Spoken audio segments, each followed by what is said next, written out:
Descartes Underwriting, Paul Jones, who's a business development director at Descartes Underwriting. And Paul is going to come on stage now to talk to you about the challenges and opportunities from Descartes' perspective.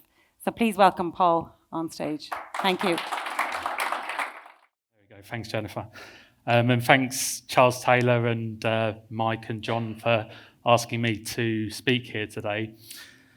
Just a little bit quickly about Descartes. We are a next generation insurtech company, and we harness huge amounts of data to provide clients with transparent, parametric-based insurance contracts that are focused on providing solutions for natural catastrophes and climate-related perils. By operating on a parametric basis, we're able to pay claims within a couple of days of them happening. And as was mentioned earlier, the value that customers find in settling claims quickly is invaluable. So needless to say, from a natural peril perspective, I'll be speaking to the O2 later to sell them some wind cover. But I'm not here to talk about Descartes. I'm here to talk about the value of improving expense ratios with the use of technology. It's important not only to be world-class in providing coverage to customers, but also being world-class in providing services. The first responsibility of any insurance company, and Descartes no exception, despite the fact we've only been going a few years, is to provide a profit back to our capital providers and also to our capacity providers. We work very closely with Generali, who are our capacity providers. And of course, if we do not provide them with a profit, they'll be quite happy to put their capacity elsewhere. In the insurance industry, I'm sure many of you know, I'm not from a technology background, but from an insurance company perspective, we measure profitability using combined ratios. Many of you will be familiar with that, but essentially that's your losses and claims plus your expenses and divide that by your net premium to come up with a ratio.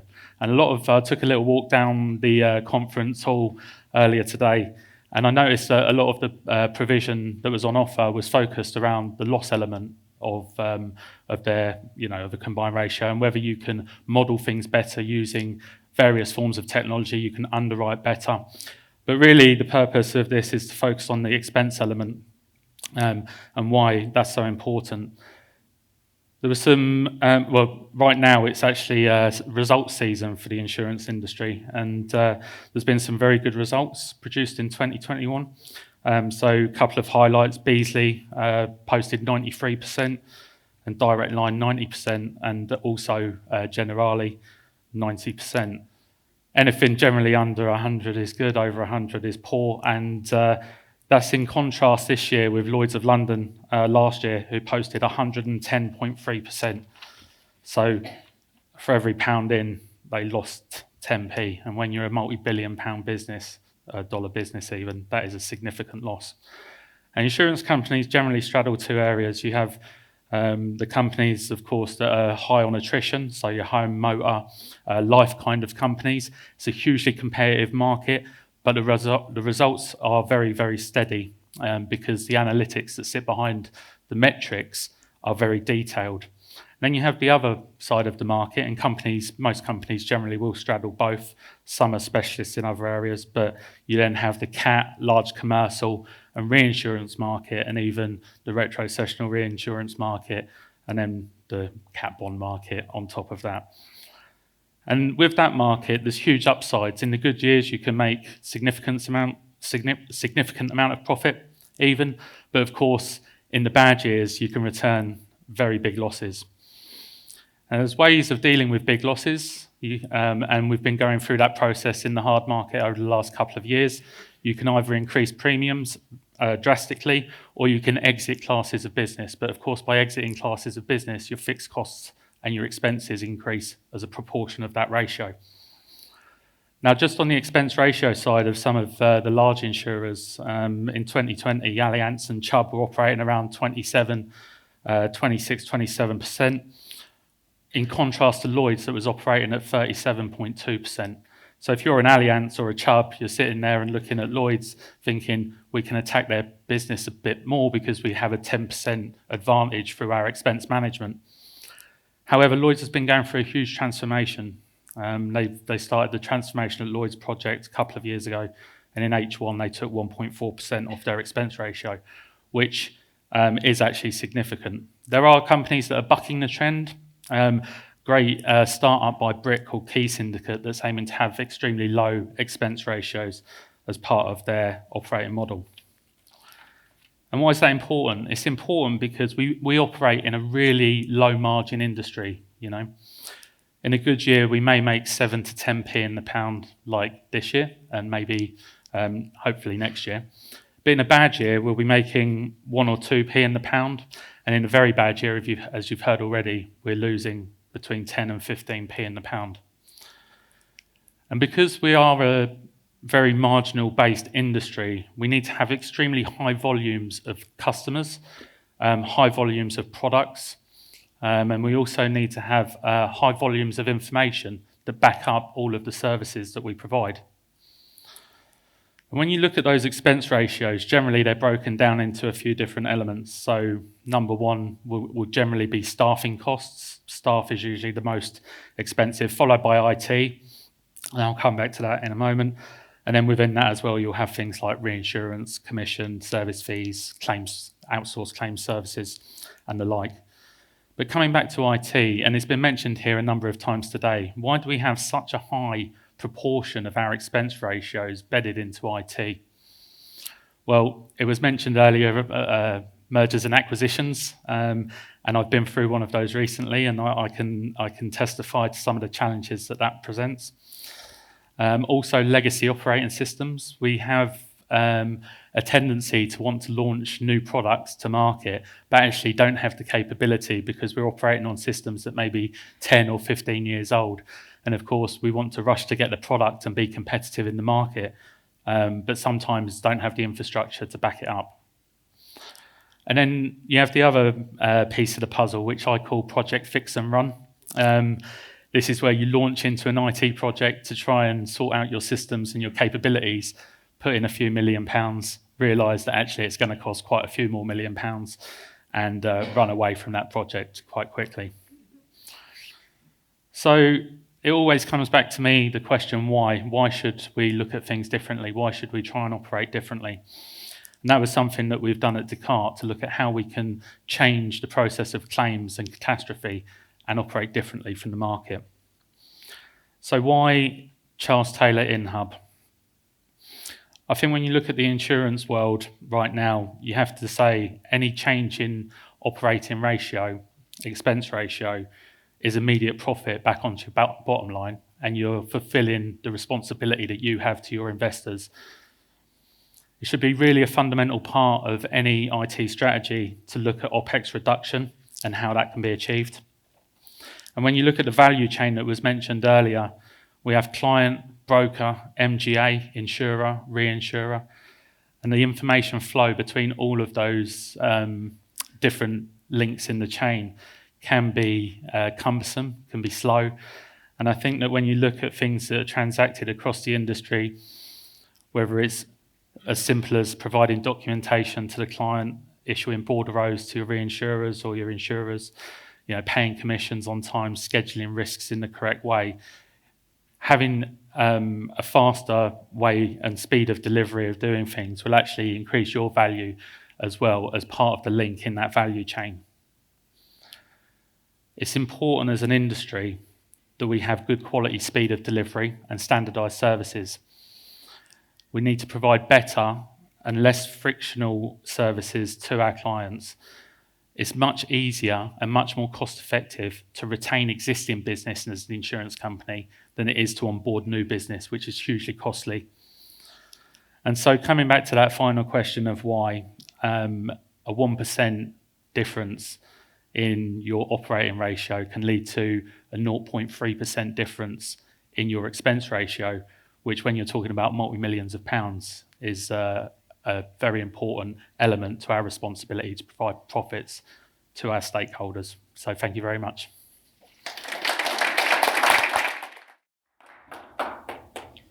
Good afternoon. I'm really pleased to hear that the previous session started with why, and I'll kind of refer back to that in a minute. There's perhaps some Simon Sinek fans in the presenters today. So thank you for inviting me today. I'm going to test the clicker one more time. There we are. So when I was asked to talk today, I thought about a number of topics that we could talk about within insurance, and specifically about Microsoft's partnership with Charles Taylor, and lots of topics sprang to mind. So don't worry, I'm not going to try and cram them all in. I'm going to try and keep to my 10-minute brief. But I do want to call out that we've lived through quite a rapid set of change in the way that we operate our working lives. As you reflect back, it's sometimes hard to believe that the popular smartphones, the iPhone, is only going to celebrate its 15th birthday this year. The iPad just celebrated its 12th birthday.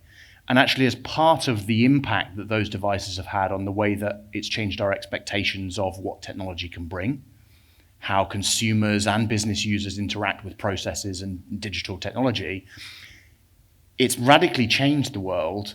And technology companies, businesses that leverage those to build services and bring those to market have all benefited from those. We've had to challenge to get through those. We've had to fight and deal with what does that complexity does that introduce, what security and risks does that introduce that we perhaps never thought about before. So I'll do a very quick piece before I dive in. I currently look after a team of digital app innovation specialists at Microsoft UK. So we focus on helping customers understand what the business value of transforming a solution might be. How do we leverage platform as a service? How do we leverage our integration services to unlock business value? We are a technical team, but we're that odd bunch that have like one foot in the commercial, one foot in the technical camp. And I often get referred to as an ex-developer. For my sins, I used to be a developer, but no more. Before I joined Microsoft, I spent about 20 years running engineering teams for large organizations, helping them build tools that build processes and systems. I joined a couple of wacky startups, so I've bootstrapped a couple of businesses, and I built a digital agency that focused on improving customer experience. So that's the framing for where some of my thoughts on this topic come from. And here we get to the obligatory start with why. So anyone who's seen me talk before, I always start with why. I always start with the kind of Simon Sinek play. Before we get into what innovation is and why it's important, I want us to think, why do we care about innovation? Like what's the reason that we want to change the way that we do business today? What do we care about? Why should we care about innovation? I often use this quote, and I don't actually know whether it's Einstein or not, but the strongest force in the universe is compound interest. And it's often also phrased as compound interest is the eighth wonder of the world. Those who understand it earn it, those who don't pay it. Regardless of whether Einstein said it or not, it holds true both for technical debt as it does for financial debt.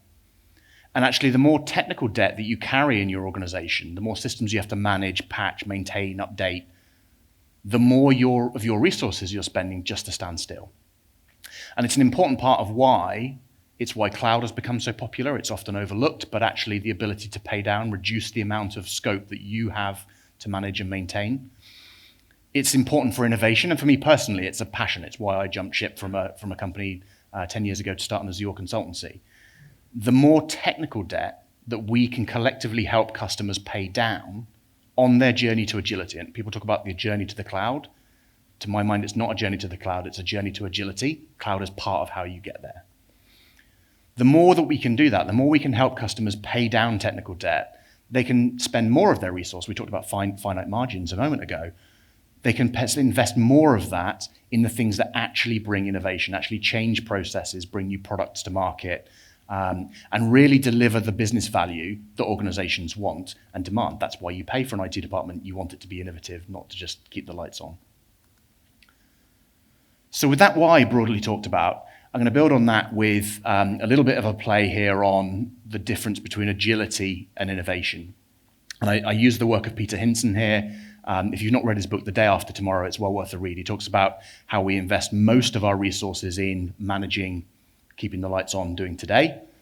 We spend a small amount of our organizational capacity on what tomorrow looks, make today's work a little bit better, but actually we need to focus a little bit of our lens on the longer horizon, the day after tomorrow.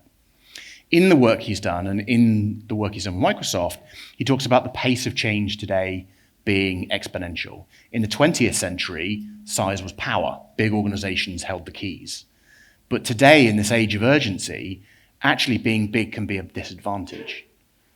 large organizations often struggle to spot new and radical ideas. And when they do spot them, they're often unable to move fast enough to develop them, to bring them to market and capitalize them.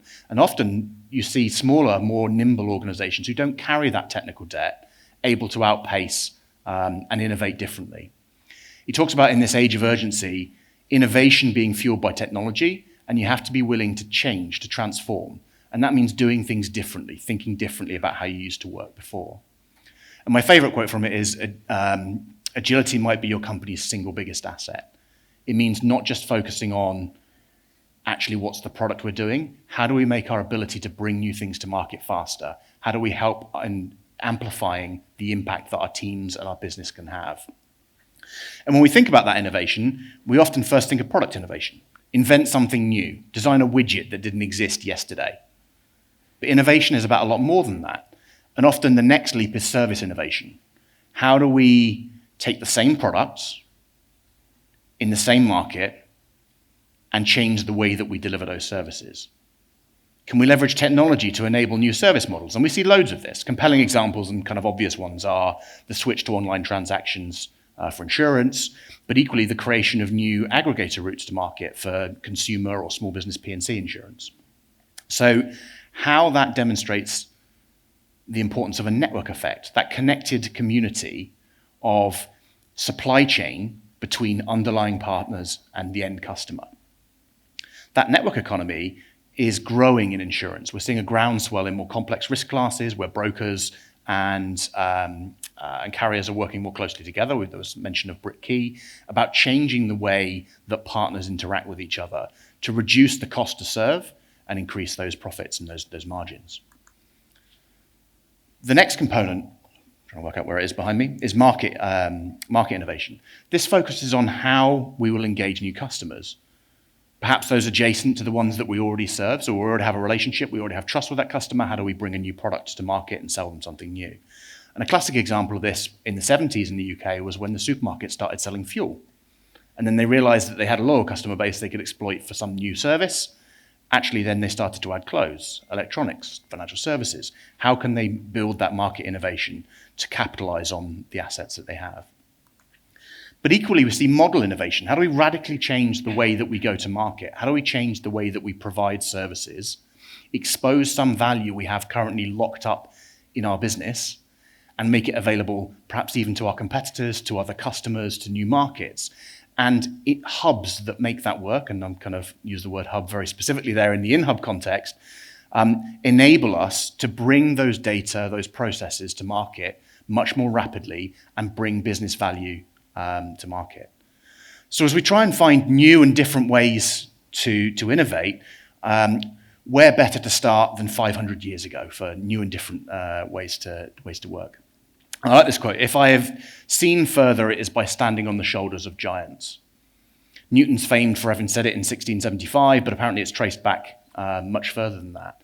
But from an engineering perspective, from a business perspective, and pretty much all of human endeavor, most critically in innovation, when it comes to being able to see further, to do more, to get more done, we do that best when we stand on the shoulders of giants.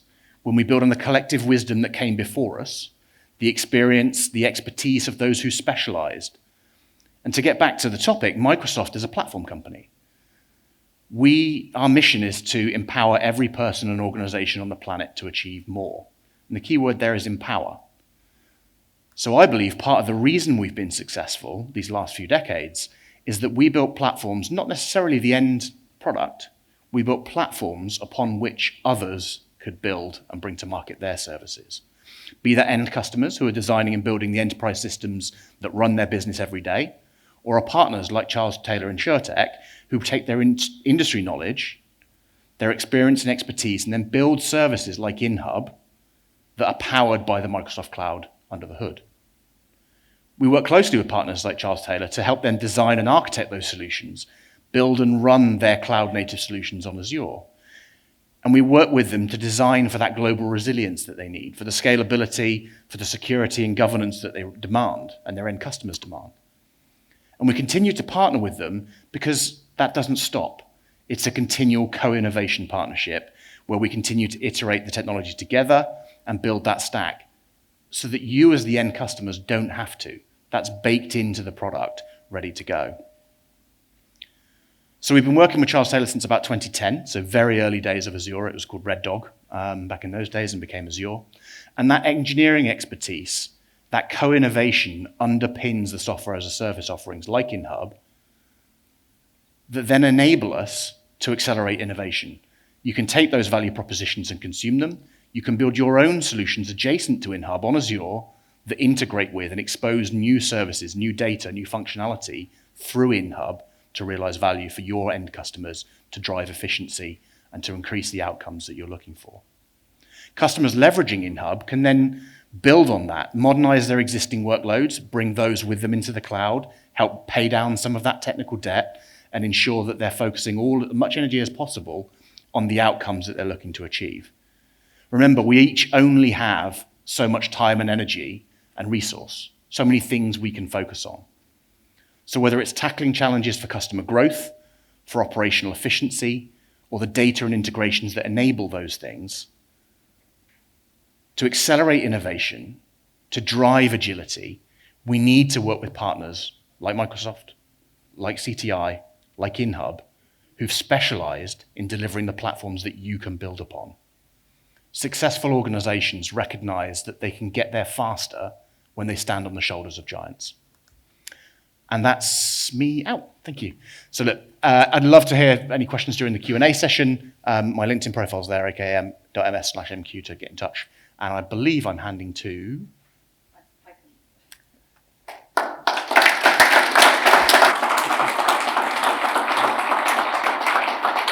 Yeah.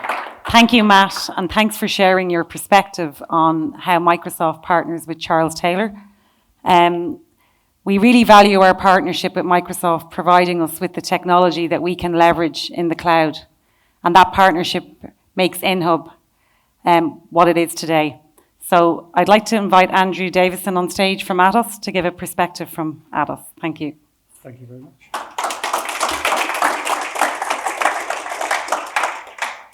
It's nice to start a presentation without having to say, can you see my screen? My name is Andrew Davison. I lead the insurance consulting team at Atos. And I think one of the themes, both from this session and walking around the conference, has been how the pandemic and all of the volatility of the last few years has really given organisation pause for thought and to think about how they operate and what they're doing and how they can improve. And we are very much in that boat.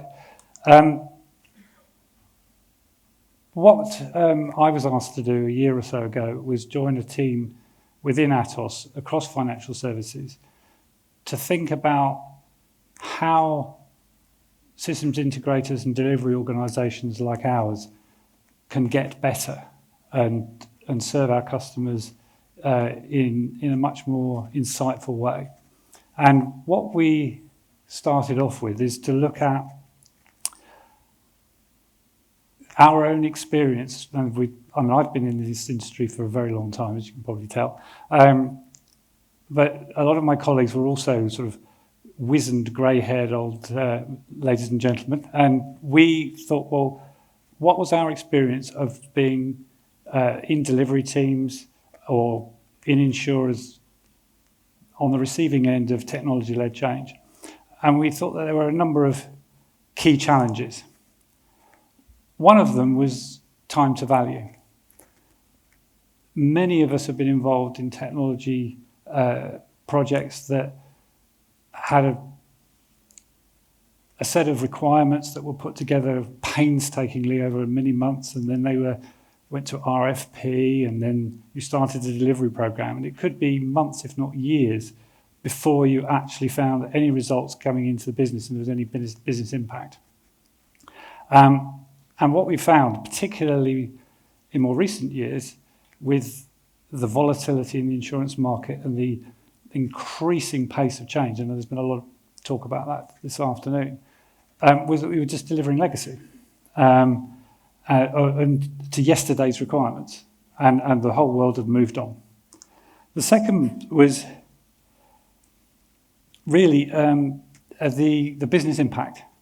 The fact that even if a project delivered on budget and on time and met all of its internal measures, once things were delivered into production, we got feedback saying, well, this isn't really what we wanted, or the world has moved on, or this isn't changing the key ratios that drive our business.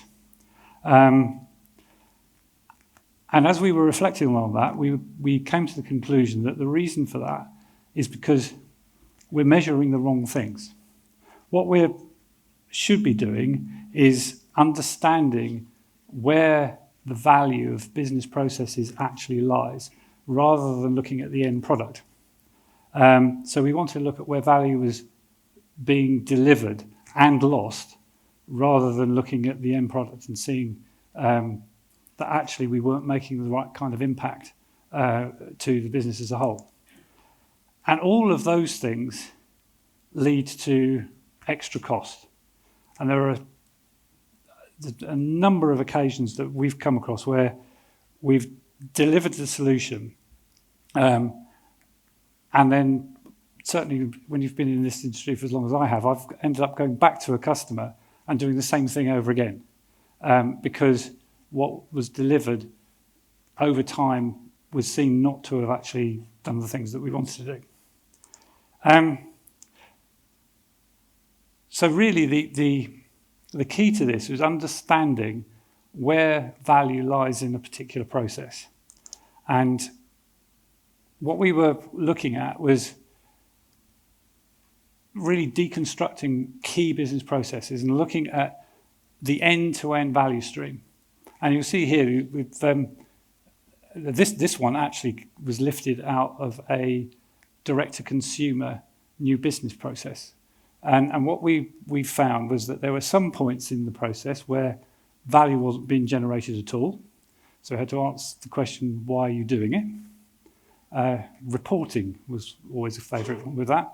Somewhere there was some difficulties, and there were some red flags, some real hotspots. And what we were doing was we were looking at this from the perspective of the internal measures of a particular process, like customer satisfaction, how long the process took, whether it was usable and efficient, rather than looking at some of the business level metrics. There was talk about the combined ratio earlier on. So rather than looking at it from that perspective of what the end product needed to be, we were looking at, well, how is the value generated within the process? And in this instance, we found that the red flag was actually not because of any systems issues. I mean, there were systems issues, but it was not because the process was inherently lacking in technology support. It was the underwriting questions. When a customer got to the underwriting questions in this process, they were badly laid out, very complicated, and prospective customers were dropping out of the process at that point, or they were going to a call centre, and of course that raises costs. So what we were looking at was, how do we use this kind of idea to light up where the bottlenecks were in a particular process. And using the data across this whole value stream to identify and prioritize what we had to do. One of the things that was abundantly obvious to us, particularly as we were helping customers adjust to remote working and all the issues around the pandemic, was just how limited resources really are. The key resources that our customers were looking for were rare and expensive. So we wanted to make sure that if we were going to have maximum impact on their business, we needed to pick these things to do first. So the end game for all of this is really a data-driven enterprise. And really what that means to us is answering 3 sets of questions. The first one is how should you, what should you work on next, and what's most important? So it's all about prioritization. I apologize for the American spelling of prioritization. So it's really looking at the performance data that we discover in the value chain to say, how do we actually work out what it is we do first? The second is when we are actually delivering a piece of change, is how do you make sure that you are delivering exactly what the customer wanted? So therefore, what you're looking at is it's the same set of data that you looked at to prioritize, you looked at to monitor your delivery process and your systems and process change delivery. And finally, move over here. It's once you've done the delivery, it's evaluating whether or not what you've actually done has had the effect that you thought it would. Insurance is a complex industry. We've had plenty of examples of that this afternoon. However good you are at developing processes, systems integration, software development, you're not always going to hit those ratios and hit those key impact areas 100% first time. So the evaluations of the results of delivery need to be very carefully looked at, and it's using the same sets of data to answer all 3 of these questions. So what we did last year remotely through many Teams calls is bring together three sets of skills from within Atos. One was domain consultants, people who've worked in the industry for a long time, people like me, to really understand where the value sits within key business processes. So we spent a long time talking about that. But we also brought in data scientists and customer experience and user experience experts to really work out how we could use the data that's inherent in a process to decide what it is you actually wanted to do and how you were going to measure the effectiveness of change. Now, of course, people like me don't actually deliver anything substantive into the organisation, so you need 2 other things as well, and that is what we're calling enterprise business agility, which is actually a lean, agile approach to delivery. And we acquired a new head of financial services in March of last year, and she is a lean, agile guru. So we've all learned how to talk about the jargon of all of that. And actually, the reason for using lean is because you can move forward with iterative steps in delivery and then test what you've done, rather than a big bang effect of going through a waterfall process where you have your requirements and then you build a new system and then you deliver it to the customer in one whole lump. You actually keep going back and checking. And of course, that lends itself to this business value framework, because we can then test as we go whether we're going in the right direction. And on the other piece of it is the technology. And that's where a lot of the things we've been talking about today fit in, where we would use Charles Taylor's technology to deliver the customer experience and then measure it through the business value framework in a very granular way, and keep going back and keep testing it and keep doing it as we go. So really, the other thing that we came to the conclusion of was really to look at how we deploy our people. And rather than creating a project that we would then deliver to a customer and then walk away. We actually came up with a different way of looking at it, which was to create digital transformation squads.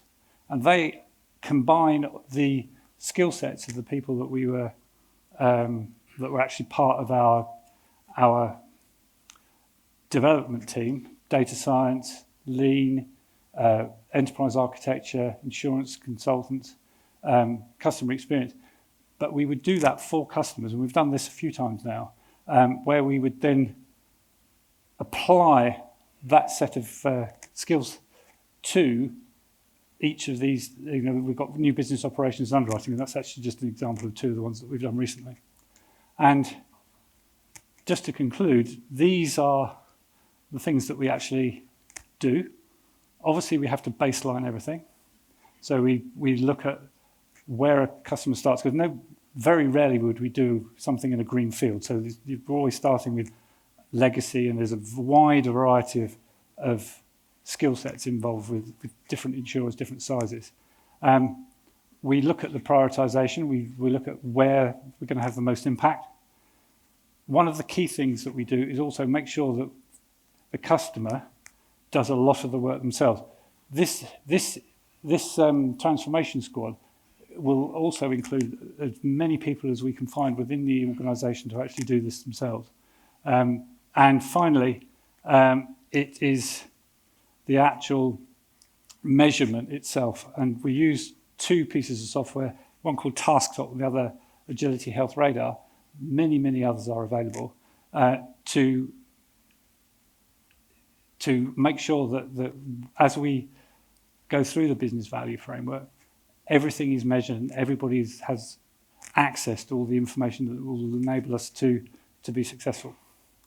So that is what we're doing. A more reflection on the pandemic and how people have tried to reset what we're doing. I'm more than happy to talk through this in a lot more detail if anybody is interested afterwards. We have a number of case studies as well where we've done this within the insurance industry. So I'll be happy to talk to anybody who is interested. Thank you very much.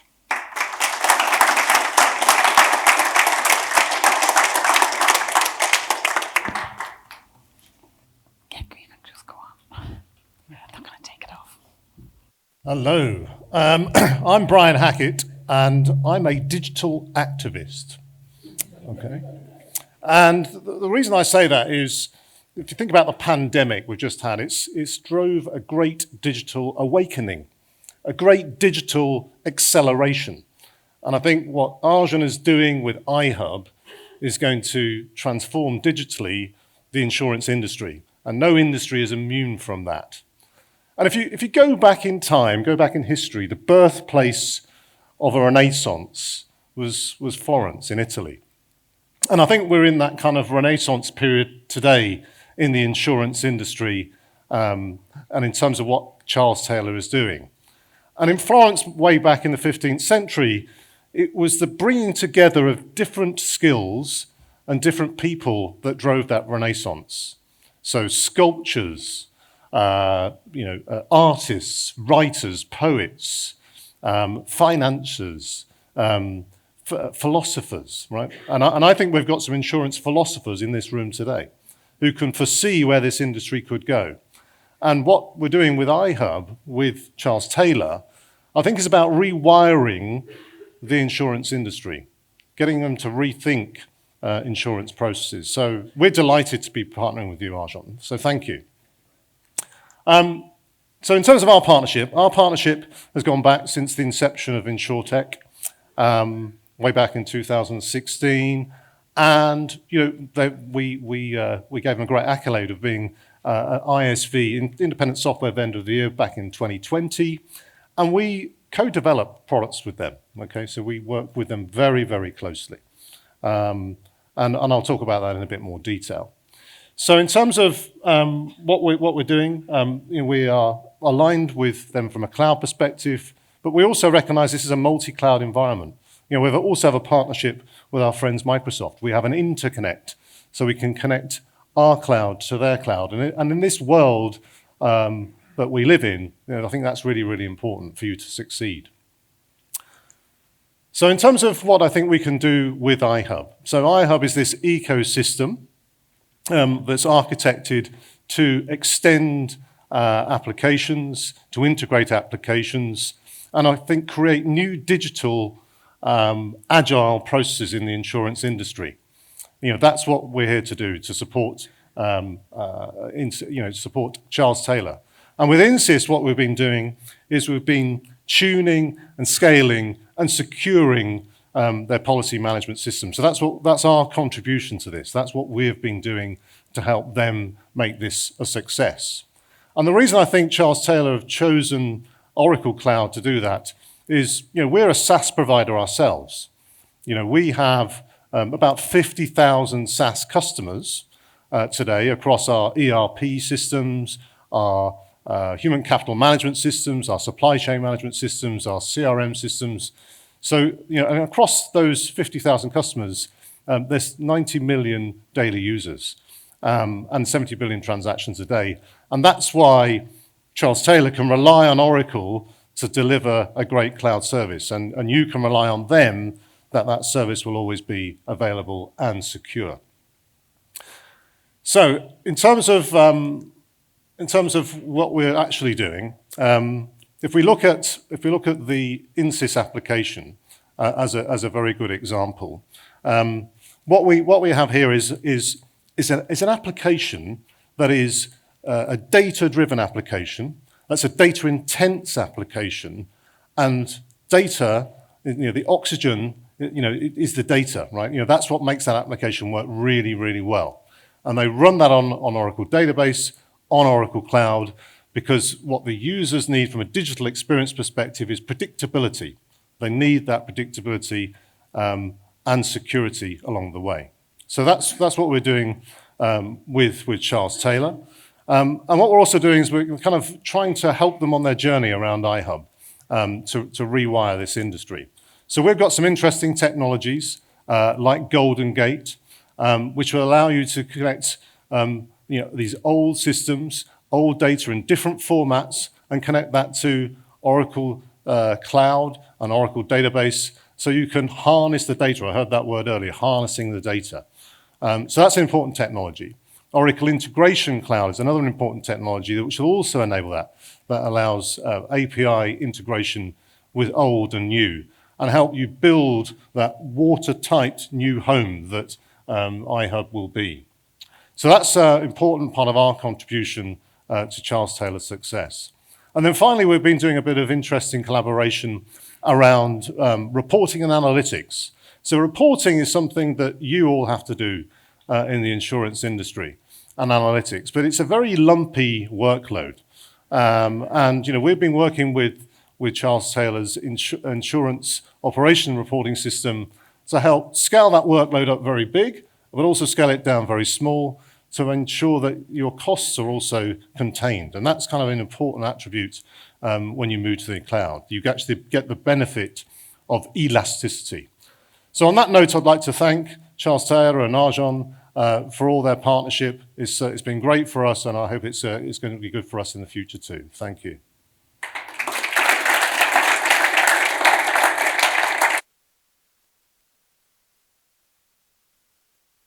Thank you.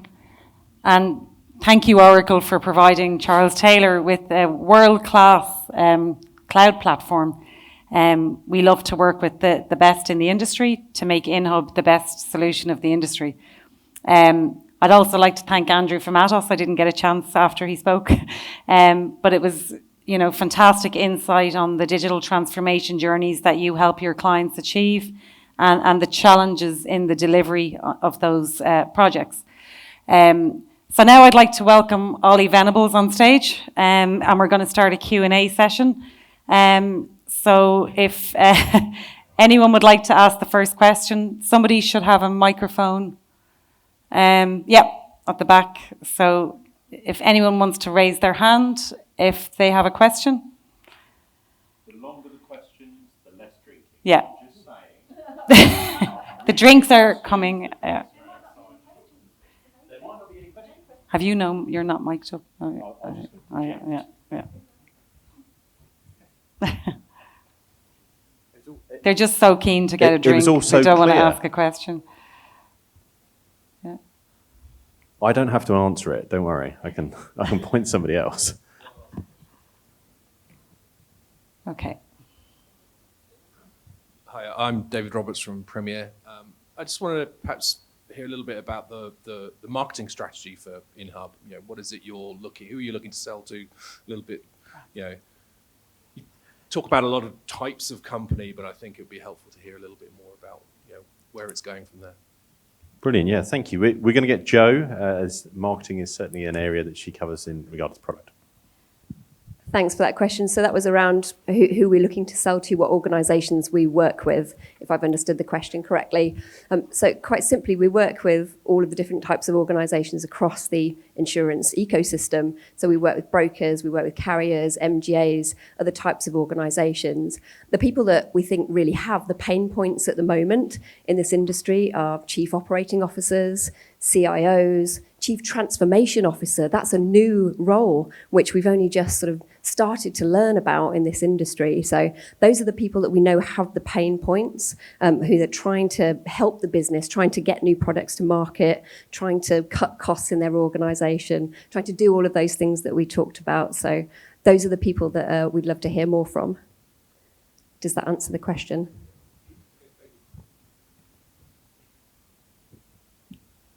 If there are any other questions, or maybe thoughts, you've sat with us patiently, and thank you so much for your time today.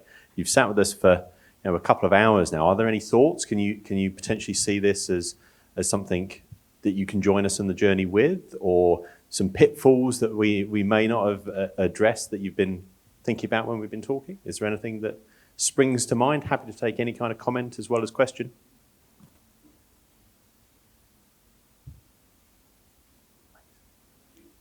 Drinks. That's the question. I mentioned the what drinks, time are right? the drinks? Yeah. Okay, well, we're here tomorrow at booth 19 downstairs. So if anyone's back tomorrow, if you want to talk to us, just visit us at our booth.